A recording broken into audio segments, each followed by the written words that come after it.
Bonjour et bienvenue dans ce nouveau tuto sur Final Cut Pro 10 10.3. On va aujourd'hui parler des auditions. C'est une fonction qui est vraiment spécifique à Final Cut Pro 10 et dont l'objet est de tester différentes options de montage et de les mémoriser afin de faire un choix ultérieur, que ce soit seul ou avec son client. Dans le montage, on a souvent envie de tester des options différentes et c'est vrai que c'est vraiment en plaçant un clip au milieu du montage et en relisant qu'on voit si c'est intéressant ou pas comme option. D'où l'intérêt des auditions, même si le terme audition est une mauvaise traduction ou un terme à mon avis mal choisi. Mais bon, peu importe. Dans cette séquence, par exemple, j'ai quelques plans d'illustration. Avant le début d'une interview, on va relire par exemple tout ça depuis le début.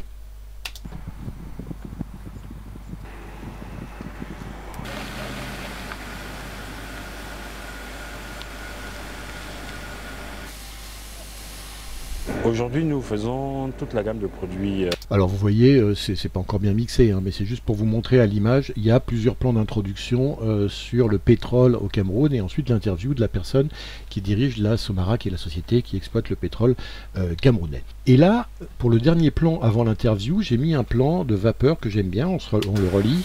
C'est celui-là, là. Aujourd'hui, nous faisons... qui lance l'interview comme ça.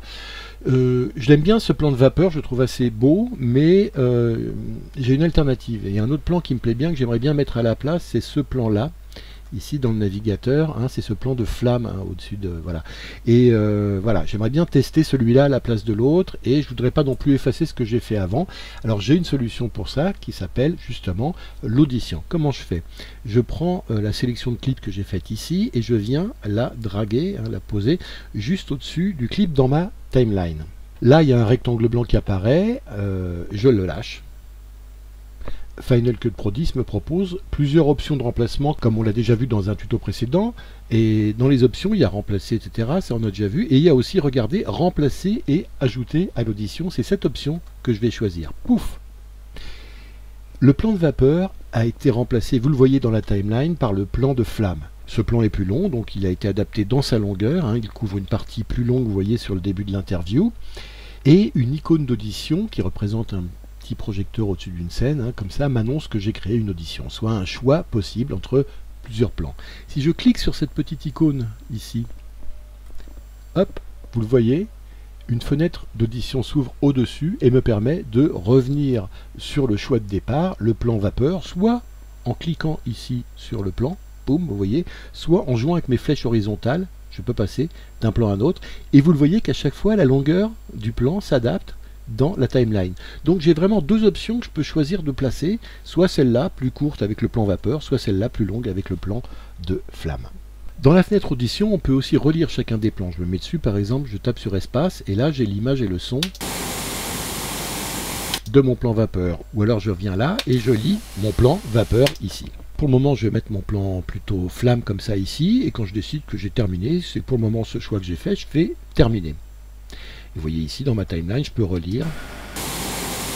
Bon, là je vois que le son, il faut déjà que je le baisse un petit peu parce qu'il est franchement trop fort. Mais pour le moment, voilà, j'ai cette deuxième option qui a été choisie.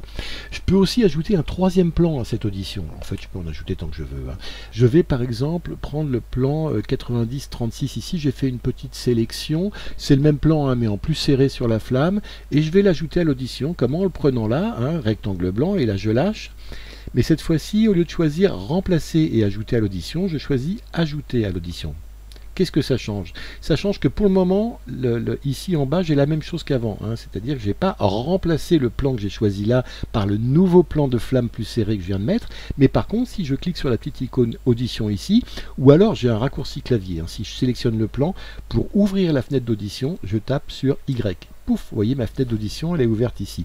Et cette fois-ci, regardez, j'ai mes trois plans et mes trois propositions. Si je navigue avec les flèches horizontales, pouf, je passe là sur le deuxième en tapant sur la flèche gauche.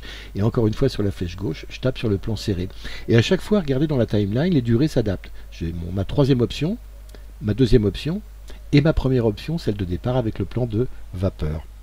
Pour faire le choix final, j'ai envie de relire ces trois plans dans le contexte, hein, c'est-à-dire avec le plan d'avant et avec le plan d'après pour voir ce que ça donne en termes de montage.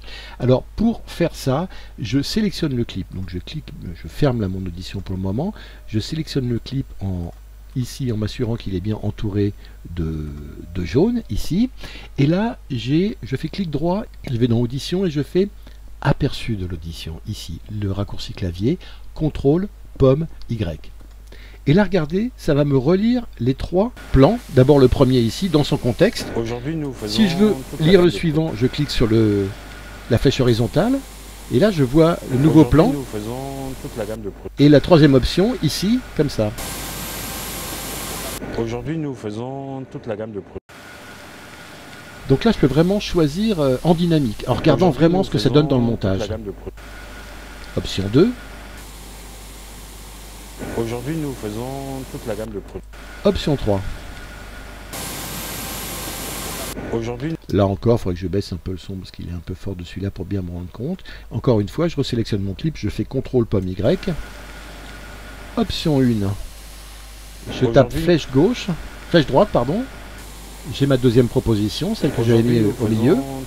Et enfin, je tape sur flèche droite à nouveau, et là j'ai ma troisième proposition. Et voilà, et je me dis que finalement, c'est celle-là qui est la bonne. Hein, et donc je tape sur terminer ici. Lorsqu'on est vraiment certain du choix, après avoir vu et revu le montage final, avec le client, le choix échéant, parce que c'est bien de laisser au client la proposition en lui disant, voyez là sur cette intro ici, moi j'ai choisi ce plan-là, mais je voudrais que vous voyez, peut-être que vous préféreriez une autre option, etc., etc. Mais une fois que vous êtes certain que vous avez vraiment fait votre choix final, avant de faire l'export de votre film, il faut que vous fermiez définitivement l'audition.